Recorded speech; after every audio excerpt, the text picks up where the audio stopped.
Do you feel like if your kids were interested in the industry, you'd let them go into acting? My little girl is adorable. Like, she's blonde hair, blue eyes, and just got such a great personality. Obviously, I'm biased, but like she really She's just perfect. By the way, they're all perfect. But she really does have this charm about her. So of course, for me, it's very complex conversation because I start to give it a shot. I actually entertain it. I'm like, well, who better to guide my child through this if this was actually something than someone who's been through it. And it's weird because I feel selfish because I'm a freelance working mom, which is this very gray area that I'm sure a lot of people listening can relate to. I don't know if I can take my daughter to auditions. It's a lot of work. I need to be there. Talk about fear-based decisions or anything like that. I do not want her, getting into this business without me being there and guiding her properly. Being a mom is the toughest job there is, and it doesn't come with instructions. So it's okay if you don't have all the answers. We'll figure it out together. This is Mom Brain with Hilaria Baldwin and Daphne Oz. Hey guys, this is Christy Carlson Romano. I am the mother of two beautiful girls, Isabella and Sophia.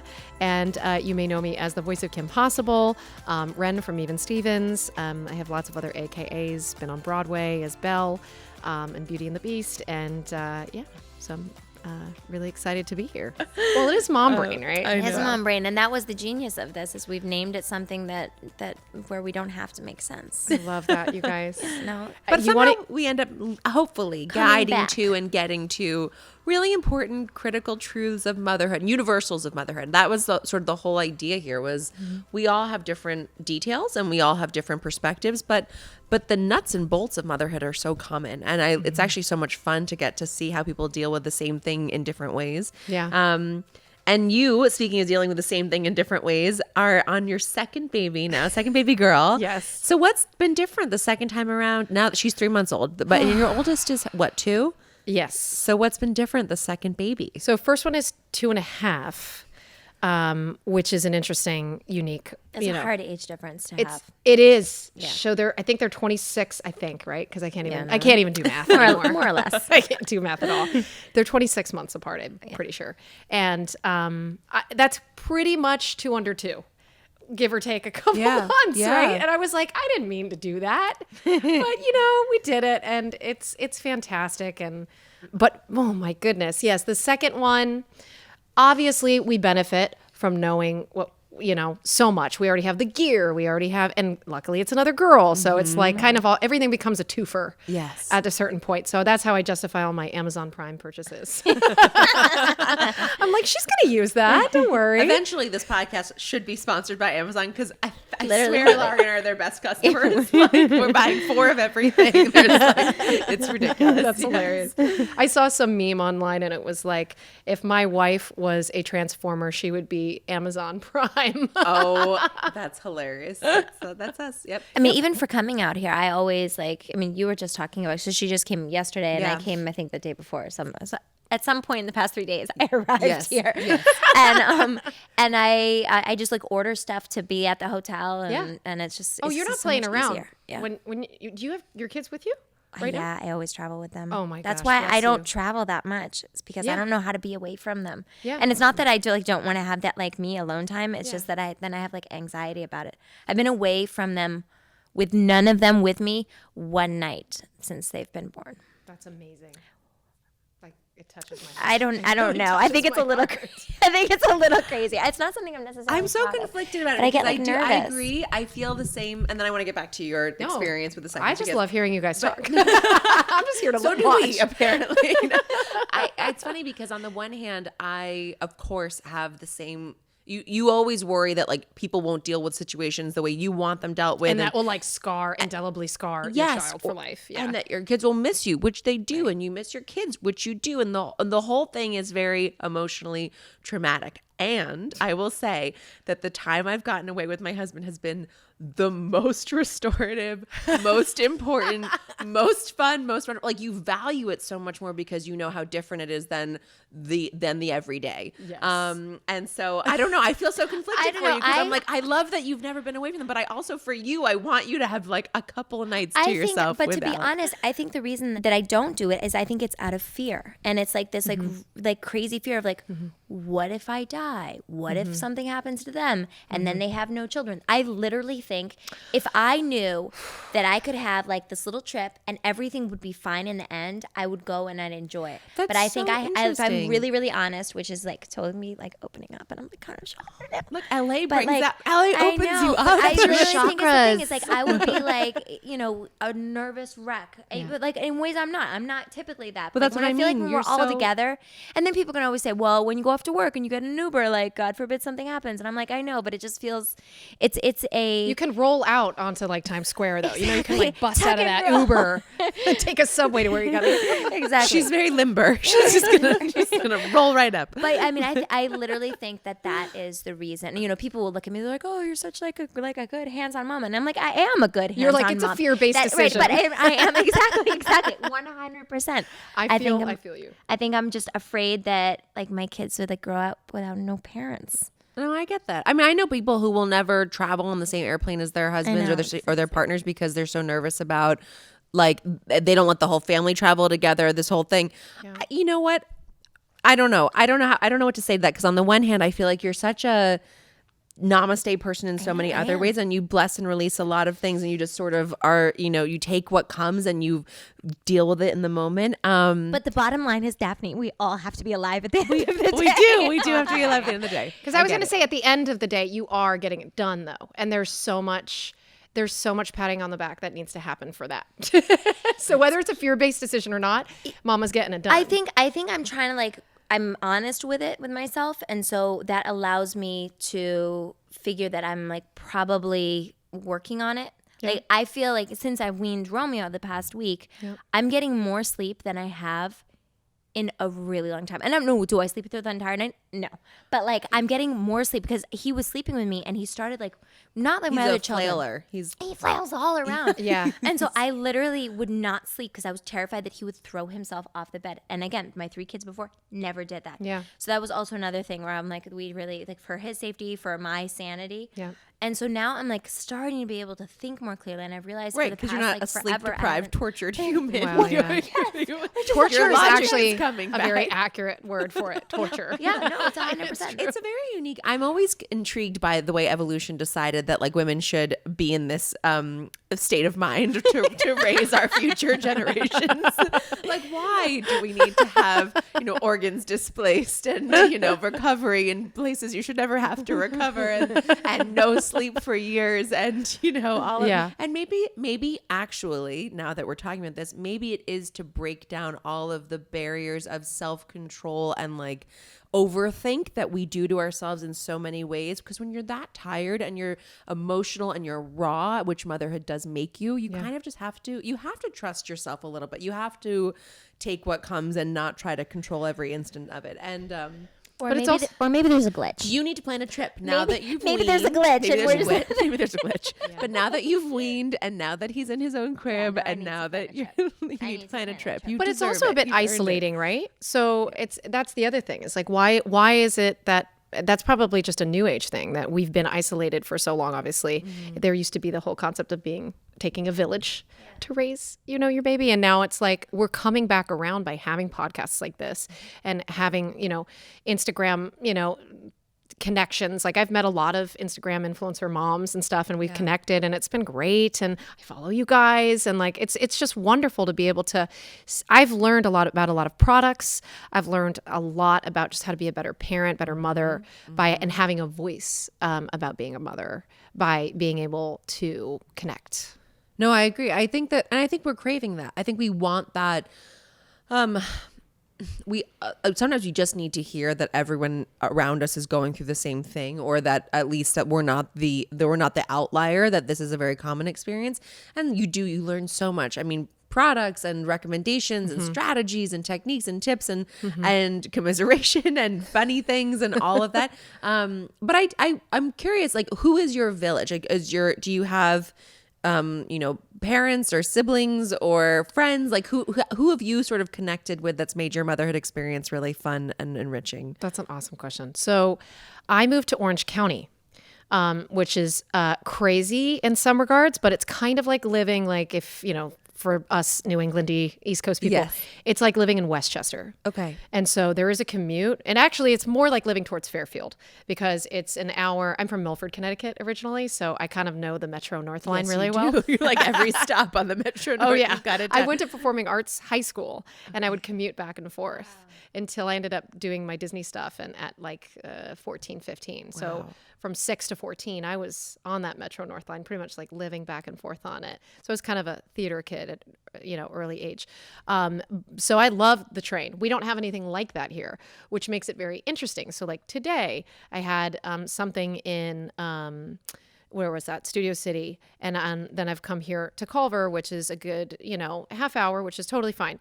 But I've had to bring a nurse with me, like a doula, so that, right now she's outside and she's probably going to come in here wailing at some point. Just fair warning. Not the doula. The your boob's baby. coming out, guys. Hopefully not. Yeah, she's fantastic, but there's only so much magic a doula can do. Yeah. But so I cluster my meetings now. Yeah. And I remember doing that back in the day as, a young actor, commuting, having these dreams of going into the city and sort of clustering as much as I could, which is inevitably why I ended up, going to college there. And in a way, that was my artistic village when I was younger. Now my village doesn't need to be here artistically in LA. My village is so much more familial, and so I moved to Orange County because my in-laws are there. And granted, they're not always taking care. We actually are blessed to have care, to have help. But they're there for emergencies. Yeah. My birth story with the second one is crazy. What happened? Okay. she flicks her hair back. She's ready to go. Okay, Let's go. Go ahead.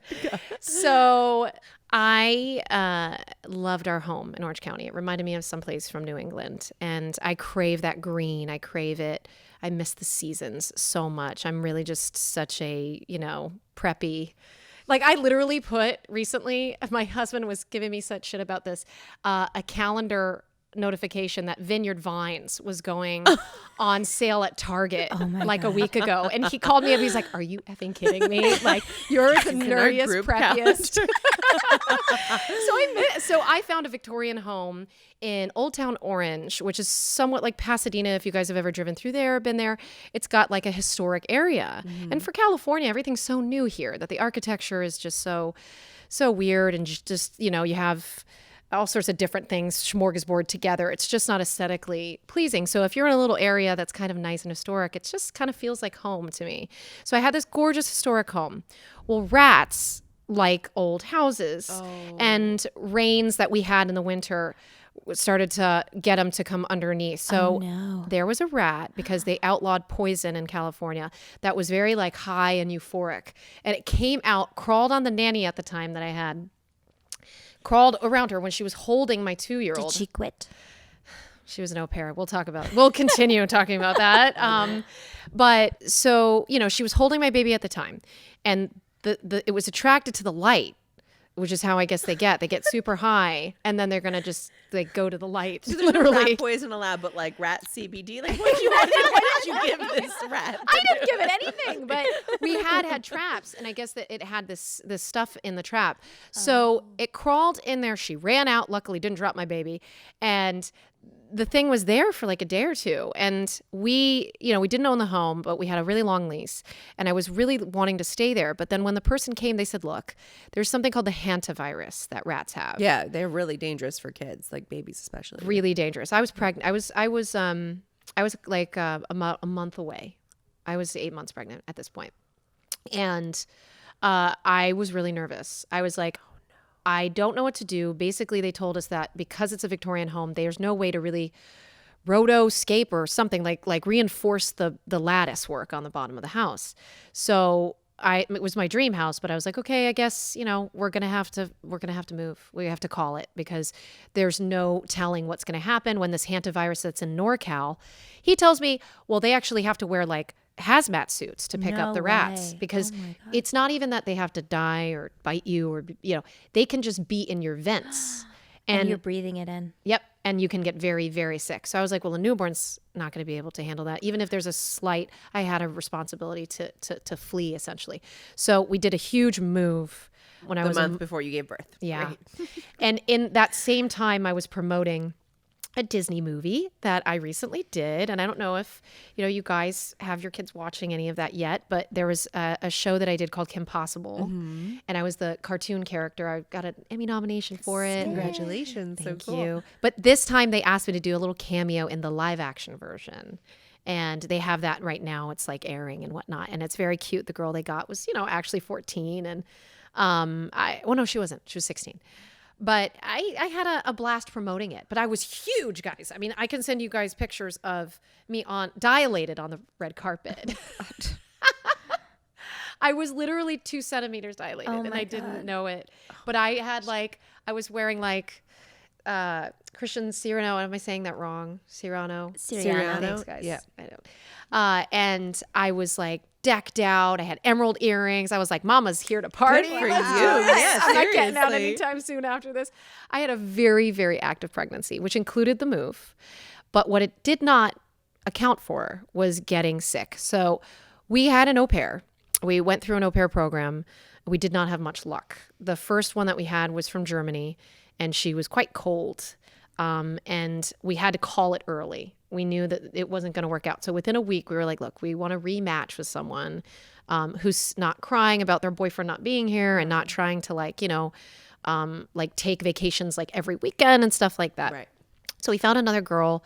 We figured, okay, she's from Canada and, she's 18. So she's going to be a little bit more, I don't know how to say it. Culturally, there's not going to be she's not going to miss her family, and we can just kind of understand where she's coming from a little bit more. But we're very lax. We're very, very chill about stuff. So we let her take a lot of trips, on the weekends. But the problem is that she would come back a little hungover. She's 18, and wherever she was going, she wasn't taking care of her body. So she brought back a stomach flu. No. Yeah. So she gave it to my daughter, my toddler. And now I was still dilated at this point and we had handled the move and everything. And the stomach flu took me, I had to go to the emergency room with my daughter because she was just violently. So I'm in a bathtub, with her pooping and throwing up in the bathtub with me, pregnant, crazy. And I'm freaking out. I'm like, oh my God, I'm going to get sick. I'm going to get sick. I didn't get sick until 4 days later. And she was still sick, but it wasn't that. It was that I touched her and I touched my mouth or something that happened. I had no, sign of it, but then it happened. And I had it for 24 hours. And I went into early labor. Yeah. So I was really kind of bummed about it. How many weeks? I was 39. Oh, 39 weeks. So I was fine. Okay, yeah. But I still, I'm pretty type A. If anyone who knows me. You want it to be the due date. At the same time, I was all about being induced for my first one because I was I know when it's going to happen and I know I can go in and I know I can, have everything. I overpacked I overpacked today. I overpack all the time. Okay, we got prepared. Right? It's just for anything. Yeah. There's two kinds of people maybe, maybe there's the overpackers and then some that just kind of go with it. But I love to overpack. So yeah, it was really an interesting birthing experience. I was at a different hospital. The first time I birthed at Cedars-Sinai. Mm-hmm. This time was at Hoag. They didn't let you go tour because of flu season, I guess. So I didn't get to actually go to it. I had just heard from everyone in Orange County that it's really gorgeous, and you could get if you lucked out and got a really great room, you could see the ocean. You could see Newport Beach. Nice, because you'll have so much time to look at the ocean in Newport Beach when you're in labor. It's just but it's so funny. Afterwards where we had our all mine and your last one and maybe the next one at New York Presbyterian. Okay, we get to see the river. Oh, the Hudson. You know, you got to see the sound. Seeing water helps. Seeing water does help. But I remember. But then there's a part of me that's I don't know. I just remember thinking we got into the room, the hospital room that I gave birth in last time was very, very big. Yeah. I bet you we gave birth. I think we were in the same room. Yay. But I do think there was, again, maybe there's a part of me, there's a part of me that's very, wants everything more is more and glam and, lots of gold. Oh, sure. And then there's a part of me that's very, very bohemian is the most generous way to say it. there's a part of me that thinks giving birth in like a small, contained, private space is like this. Like I like a crazy person before I give birth. The way that I prep is not by getting the stomach flu, which sounds horrific, and I'm so sorry for that experience. Okay. But I'll watch like tons and tons of home births just as a way to like prepare myself mentally. I feel like that. That would freak me out. Well, it doesn't freak me out. It actually makes me feel. On the one hand, it makes me feel very grateful to have the like the medical staff and the people who are there to take care of me. God forbid anything were to go wrong. I'm not doing that. But I feel so empowered by these. Really? I mean, usually the ones that they put online are successful ones. Yeah. I've yet to see one that wasn't successful. Although there are always complications, there are always unforeseen things. Yeah. But it feels so empowering because I watched these women go through this experience of just like, and there's not the stress. Like I think before I had my first, I really wasn't. I consider myself pretty type A, but I really, in this instance, I don't know why I chose like childbirth to be the one time I was really lax about everything. But I didn't do like birthing classes. I didn't do any of that stuff. Did you do birthing all of them? Classes? You did all of it? Are you? Well, I mean, I guess you don't get to like not like unlearn it. Not this time though. The second time I didn't. But did you like because you like know what you're doing? I should have done CPR again. I feel so bad about it. I should have done it, but no. But the birthing, I don't know. I didn't do the birthing classes because I don't like overthinking things too much because then I get nervous. Right. And I didn't. And I felt like there was already a lot of. What I was picking up even just from the ether around me was the even if we watch childbirth in movies, the woman's in agony and she's screaming and then she's beautiful and then and then she gives birth and she's got this like lovely fresh dewy and perfect mascara and her hair looks good, and so it is just disorienting, and I feel like watching these home birth videos was very realistic and clearly unvarnished, and it gave me a lot of confidence about what I was going into in terms of just like my body's reactiveness to the different sort of natural phases of getting ready to give birth. And I have no freaking idea why I was even going down this path. No. I'm with you, mom brain. I totally get it. So I have a picture. I had a point. Oh, okay. If I tell you one point, maybe you'll circle back and remember it. I have a picture that I still have for myself that I took of the moment I realized that a human being was going to come out of me. And I was effing terrified. Like I remember feeling like there was a bomb inside me and that it was like ticking. Interesting. And it was obviously the first baby. And like I took the picture and I could share it with you guys too.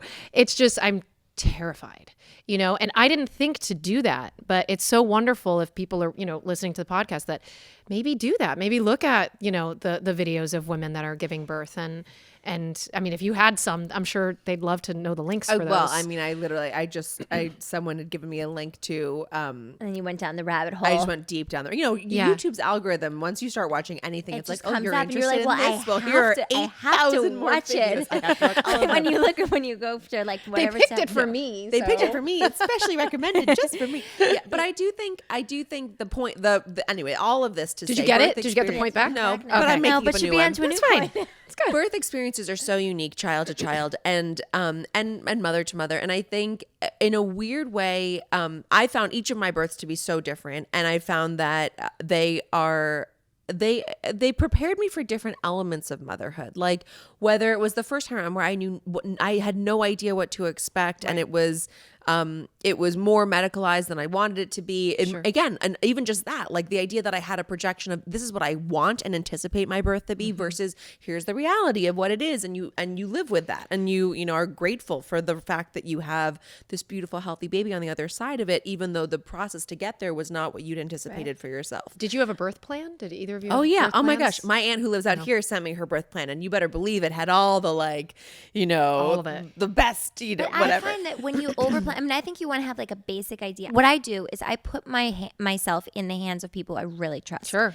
And my doctor, his name is Dr. Robert Sassoon, and I love him so much. Yeah. And he is so different from me. I am a yogi. I am a crazy. I remembered my point. Yes, go back to it. Sorry if I'm peeking on the microphone. No. Say it before you forget it, and then we can go back to mine. See? And you guys listening now, see how it works? See how it works? We're really trying to confuse you today. All right, the point was just that because you were talking about the beautiful room overlooking the ocean, and my point in coming back to my hippie self was just that part of me feels like being in like a dark hut is the way to go. That was the whole point of that 30. Yeah, that 30-minute. Now talk. wait. Now watch how I'm going to turn your point Dr. back Sassoon, into my go. point. No, This is but watch how amazing. this is. Watch. So that's how I would think I was too. Yes. But then I decided, because I'm also into like the whole yin and yang thing, because I'm such a hippie, that I had to go to somebody super Western Okay. and who would respect me, because he respects me and he wants me to be happy. So it's like I see his point and he'll always bring up his point, and he sees my point and like will go towards me and come to my point, and then between it we have the yin and the yang. Yes. But it was even at the point where like I didn't have a plan if I was going to have an epidural or not, and with my first one obviously, and I go in there and I'm in labor, and I've been in labor for a few hours, and then he said to me, we're going to give you an epidural and then I'm going to break your water, because my water didn't until the last one, my water didn't break on its own. Yeah, neither of mine did. And I looked at her and said, why don't you break my water, and then I decide if I want an epidural. Again, I've done no research whatsoever in anything. I don't even like really know what an epidural is at this point. It's just like something to numb the pain. Maybe it's a pill that you take. I don't know. And by the way, something I learned on the the point of epidurals, it's something I learned my last time around, because they were trying to give me, so my first I had an epidural very, very like 28 hours into labor. My second I did not. My third I did, again, obscenely late into labor, because with my third I was like, oh, it'll be fast. I don't need anything. Fine. you 20 hours know. later, it's ridiculous. You never know. But I have like a weird spine issue, and so they kept stabbing me trying to get it in. And only after 3 attempts at this did one of the anesthesiologists let me know that you actually don't have to do a spinal tap epidural. And if there are anesthesiologists listening, you please, I welcome the explanation of this. It's a slower pain numbing experience, like 15 to 20 minutes slower, which by the time they've stabbed me 3 times in the spine, I'm like, I don't care if it's going to take 15 minutes longer. I don't care. But they just do it in your leg. And it like numbs you the same way. Are you kidding me? I was like, wait, I'm sorry. Why does no one talk about this? What the heck, What man? the hell? Why do I need a spinal So tap? it just takes longer? It just takes longer for the numbing medication to work. Wait, it takes 15 minutes anyway. Exactly. For an epidural It to doesn't. work. It does. I'm so confused. And again, I'm going to Throughout, tell you one it thing, takes- that I was deeply, deeply in labor when this news was being delivered to me. So if I'm misremembering, I blame it on that. But my memory remember I was of pissed at somebody. None of this is actually true. This was a dream that she had. Maybe will be invented one day. I'm like, leg epidural. Again, an anesthesiologist listening, please call in and confirm that I was not hallucinating in my deep so pain. interesting. Because I never had a problem with any of my epidurals. But that time when I was like, you know what, maybe I'll let's see if I want one later. And then the nurses were like, they just turned left. And then I looked around and I was like, I have no idea what I'm doing. So let's do it your way. We'll do it your way. You gave it up to your higher and power, I was so like, to speak. I was like, and you know what? It was fine. They don't give me that much in terms of, I think they can decide how heavy they make it, and so you can still feel everything. How much of a wuss is this patient? Exactly, but I still could feel everything. No, and yeah, then you by feel the time everything. they invent things each time I have a baby, and so by the time my third baby was born, there was something called a walking epidural, where which probably maybe if you had it, I do. Nope, I was like, numb it up. Give me all the drugs. I don't want to feel shit. I don't feel anything. I think it's great because you can be. So your longest labor was how long?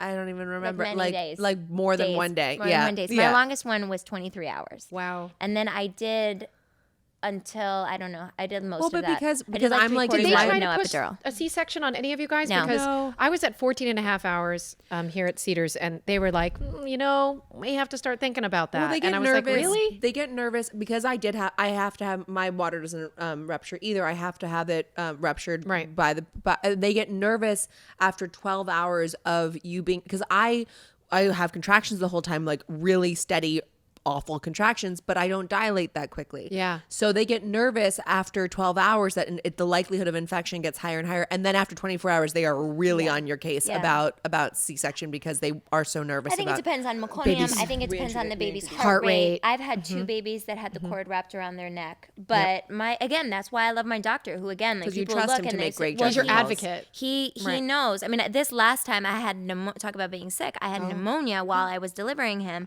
so I actually pushed him without contraction for the last one. It was like the very end. It was like what does very that end. feel like to push without contraction? I mean, at that Feels point, like, don't you dare fucking chop me open. We're getting this skin on skin. That moment I looked at him, I was like, oh no, I'm going to just push him out. I know. It was like desperation. Well, I actually, to speak to how it's different the second time around, I had a doula. So the first time around, of course, my husband was like really protective. Again, he was a Marine and he was just like wanting to be there for everything. And he did pull both girls out with his own hands. That's awesome. He's like, I want to be the first man that touches them. That's cool. millennial husbands. See, I don't have that with my husband. Yeah, John doesn't need to be that involved in that part. It's He's real holding my involved. leg. He's helpful. I like how my leg too. What's the French book, Bring Up Bebe? Yeah. Where they talk about the women and how the men don't ever see them underneath, so that there's some mysteriousness. There's still like mystery down there. I'm like, okay, whatever. Just help. Just if you're going to be a help or a hindrance, that's the thing for me. He was helpful. He was really helpful. And he was really supportive, because if a Marine is shouting at you to push out, like you're going to, there's something about that. Wait, let's go back I let's go to this love for a that. second. Let's Yeah. go to marriage for a second. Marriage to a Marine. Please. I'm really intrigued Let's by go this. for it.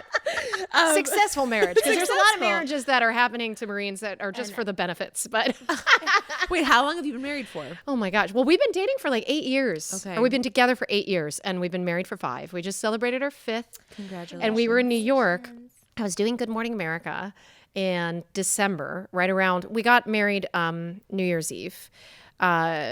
Many moons ago, it feels like now. But I had us renew our vows Nice. on the alma mater steps of Columbia campus. Oh, wow. That's so nice. After for the 5 years, we did our renewal vows 5 years. Oh, yeah. It's And we nice, say we're isn't gonna it? do it I every like 5 that. years. That's nice. We're very romantic. That is very romantic. I By the wanna do way, another wedding on the 10th, just for fun. you're going to a wedding or you're having No, a I wedding? want to have another wedding. Oh, on to the my 10 same year. husband. We had like on a my whole 10th wedding. No, we had a anniversary. whole wedding, a Yeah. second wedding. Yeah, it's so You couldn't fun. come.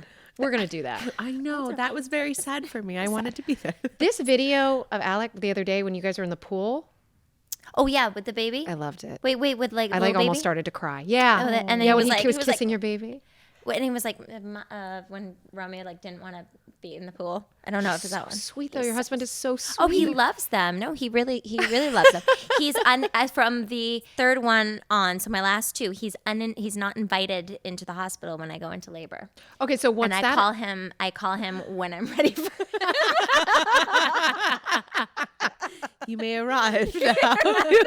Call My time. epidural is Alec, in. call time. I'm dilated this much. I can't Is deal there with a your. PA? He gets very stressed.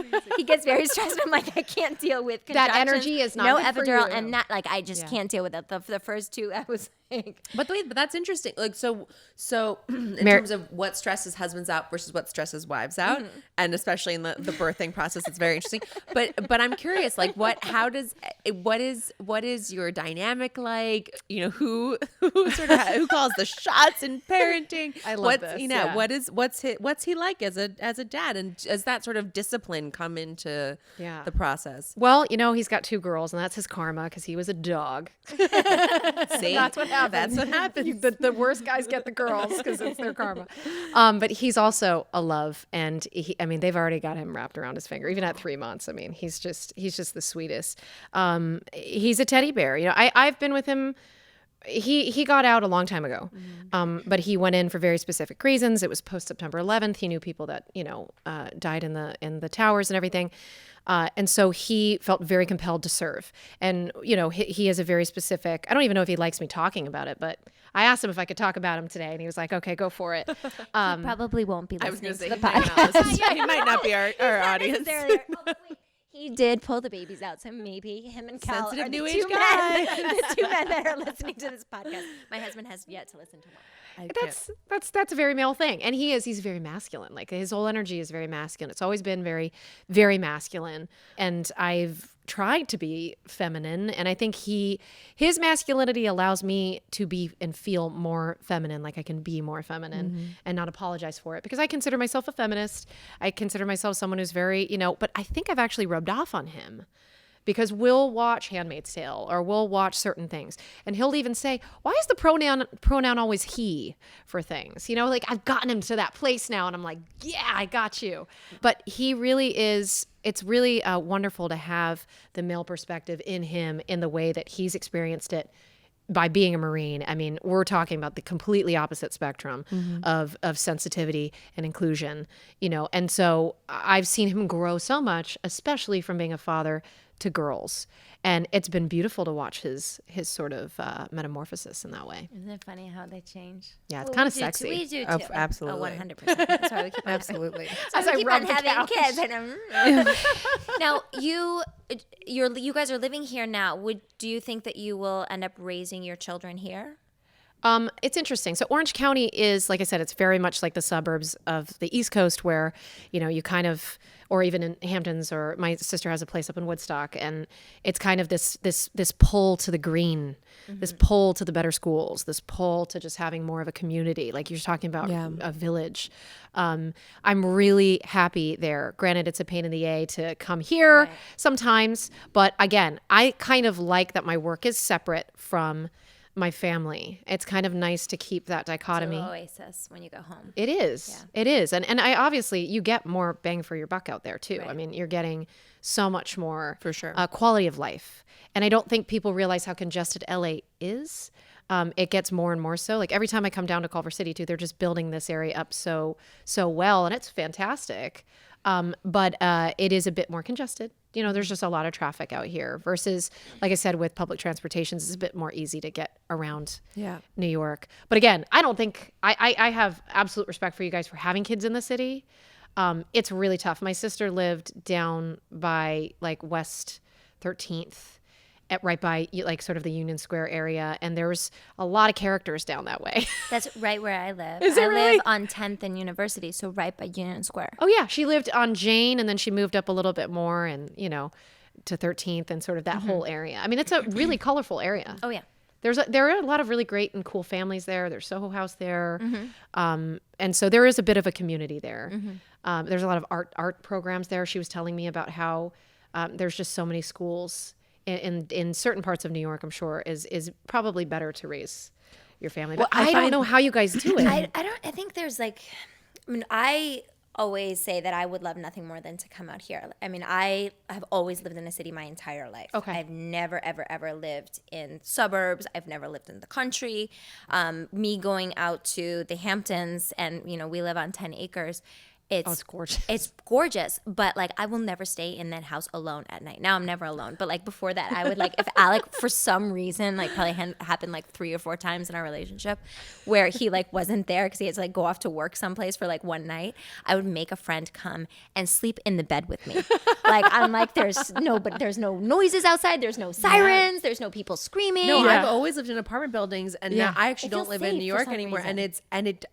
With the doorman, or like at bare minimum, like a locked door to like block people from coming in. If you But also scream, community, someone will hear you. Yeah. Yeah. No, I get that. But then at the same time, now that we've been in houses for a bit, I could not take my kids back to an apartment. But the thing is that here, it sounds like you're in a house and you have like a yard and it's nice weather most of the time.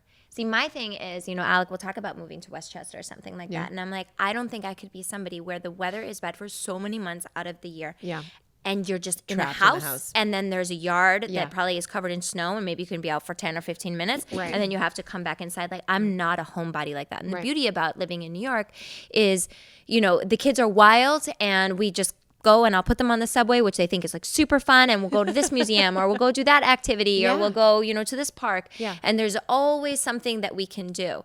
That being said, my perfect world would be probably to live somewhere like where you live, and they can just be outside. I'll open the doors, they run outside, and it's beautiful. And because my kids, I notice when they come here and they spend more time outside and there's sunshine and everything, they're happier. You're talking about weather.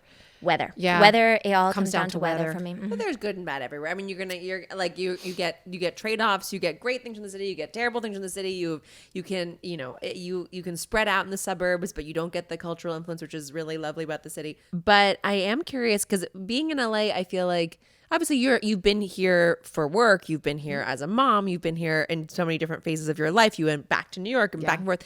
Do you feel like if your kids were interested in the industry, you'd let them go into acting? Do you feel like being in LA influences them towards that a little bit? Because everyone I feel like is in the industry. Yeah. What's that like? California as a whole, I think it's much more of a commonplace conversation that's happening.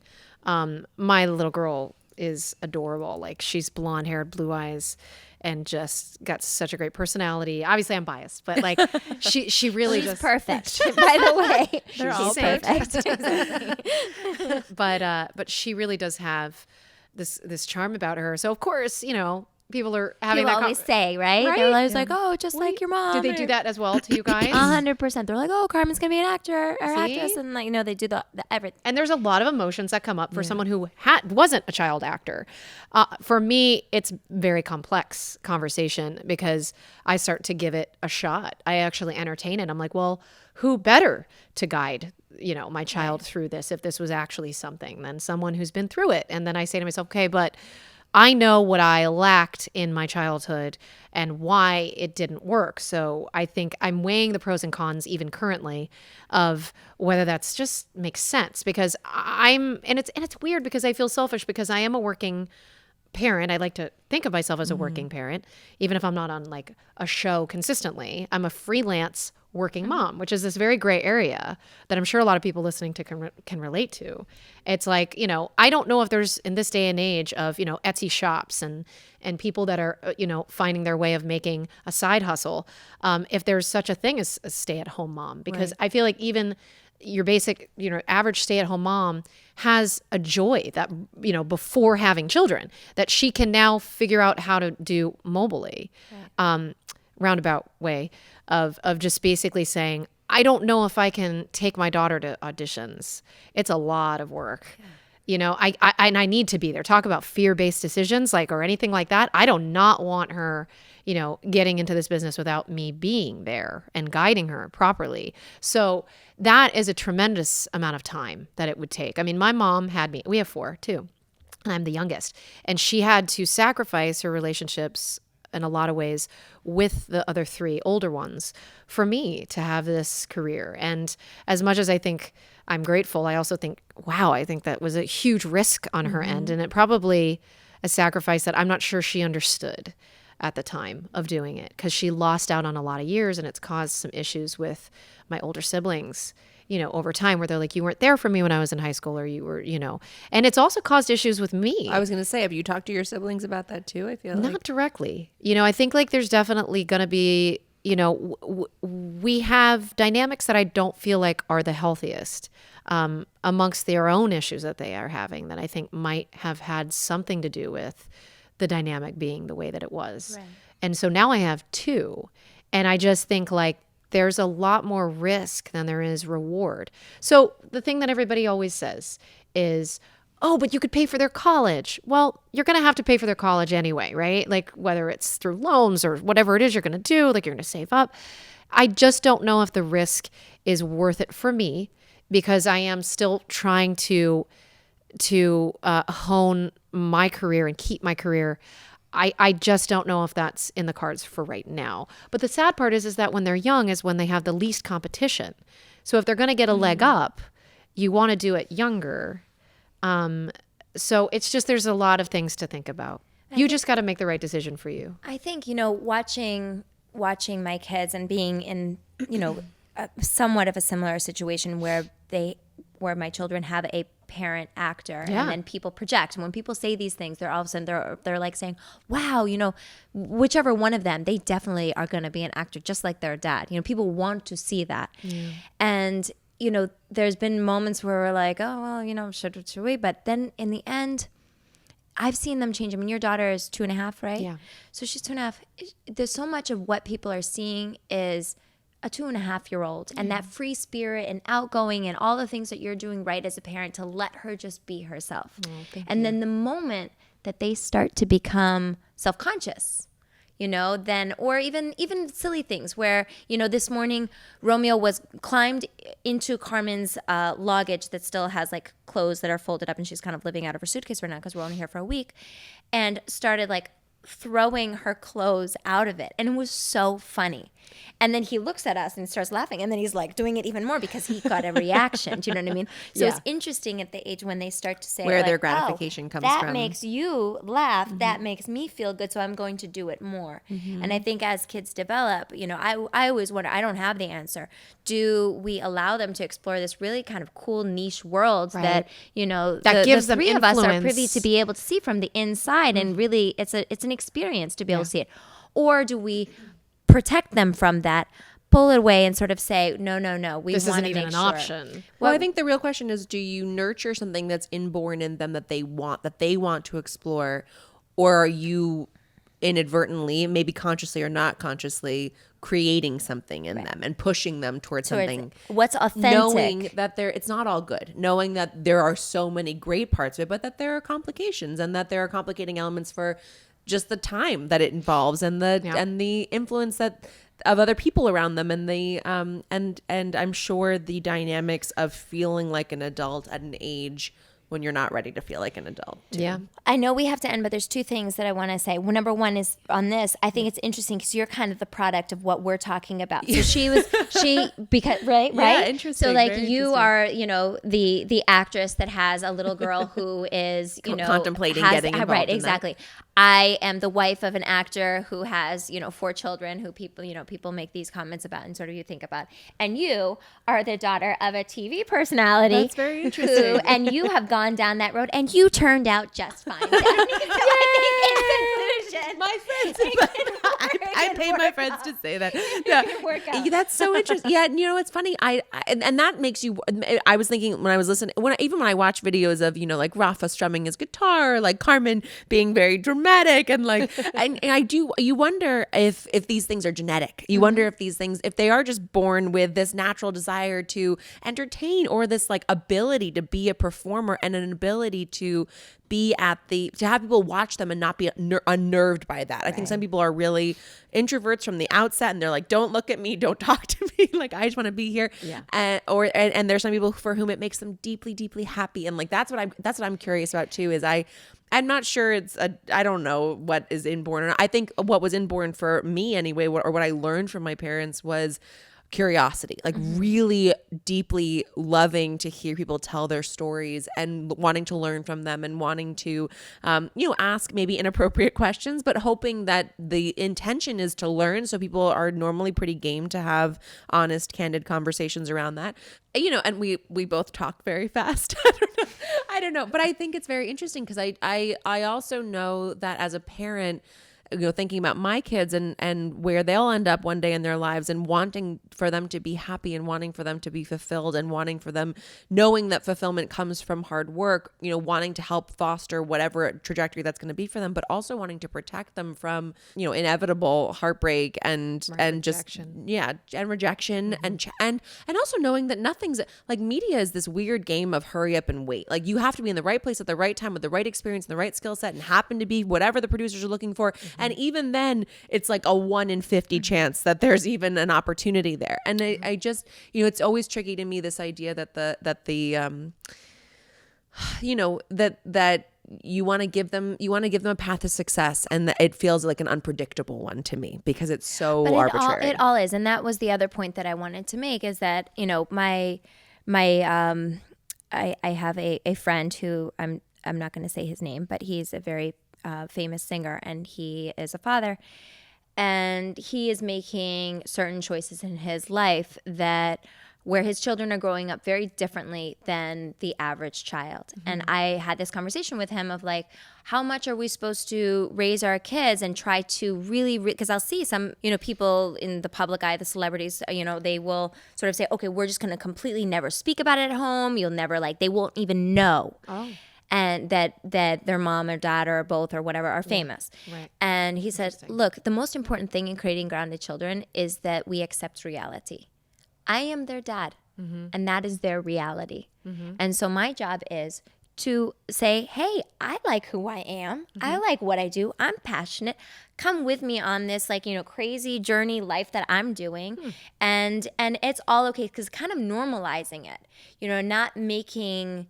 Because the kids are going to figure it out eventually. Do you know what I mean? And so kind of just like allow the experiences to come and talk about it along the way, you know, and I think any parent now, whether, you know, famous or not famous, has this social media, you know, thing coming in where everybody's a celebrity. Yeah. You've got 20 followers. You got those 20 people. You are a celebrity to those 20 people, and you can take a photo and a little selfie, and people are going to be like, wow, look at her eye makeup today, or whatever it is. Yeah. You know, everybody has that, you know, feeling of being in front of an audience now. And I think that. Oh, yeah. I mean, kids are in front of cameras constantly because they're. My kids say it to me, don't take my picture all the time. And I'm like, videos to your grandmother, you know, but it's people, kids are used to being documented. Yeah. They're used to people being interested in them in a way that feels perhaps more intrusive than it ever has done. But you're reminding me actually this morning when I was coming here, Philomena was like, when are you going to have a kids episode? I was like, she really wants to come. Oh my God, her and Carmen would be so funny. It would be funny. But I asked her, I was like, what questions would we ask you? And she was like, I have a lot to say.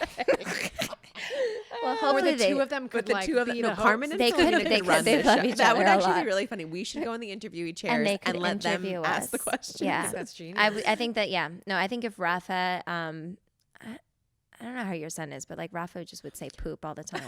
No, poop. But, Why is but no, he's all my- into butt oh face my now. gosh.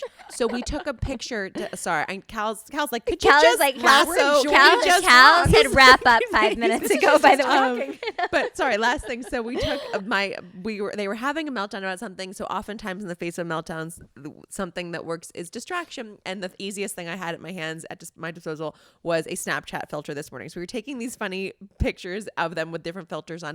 And Philomena somehow figured out how to do voice notes. And so she like voice note wrote to herself, poopy face, like constantly, you know, poop. Well, I don't know why it's the most interesting thing ever. But I hope it is just a weird, you know, sort of Freudian phase that they're in right now. They all go through it. But I had this idea and then we will really let you go. Oh, no worries.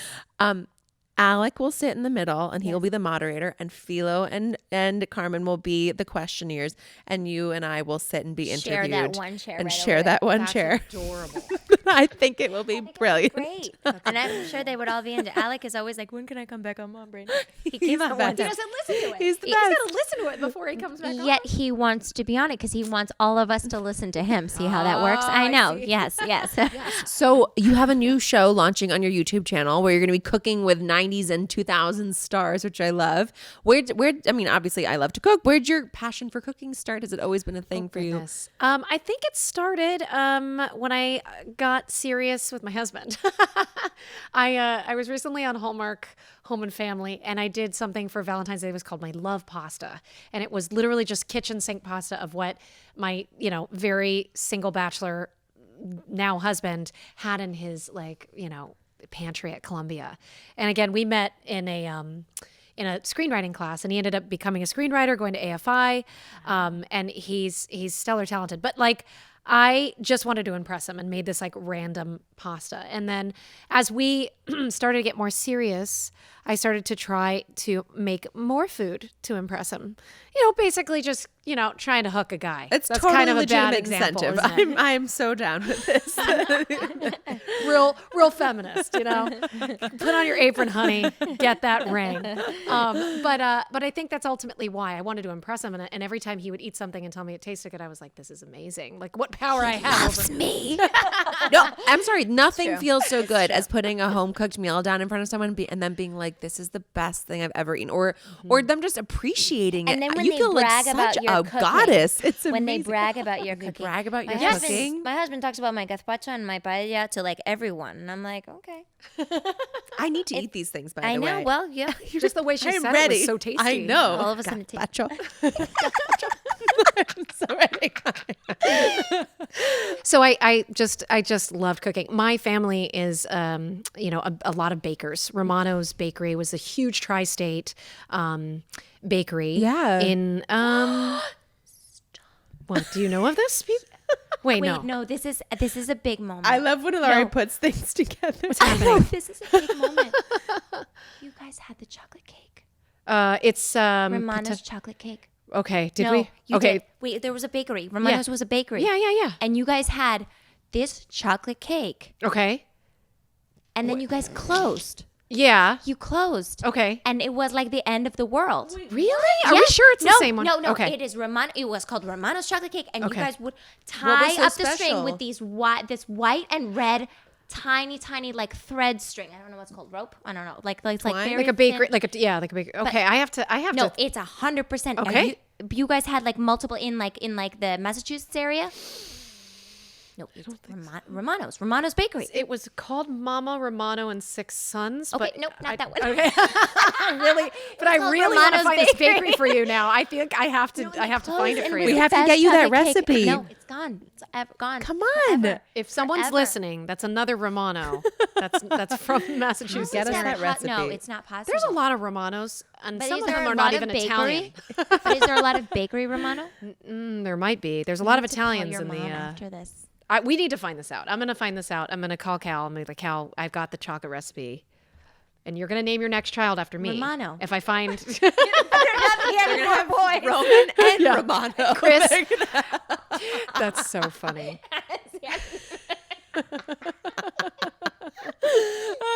You know? It works. There you go. It works. It's thereabouts. Blame it on this episode. I don't know, guys. I tried to bake. I'm not a good baker.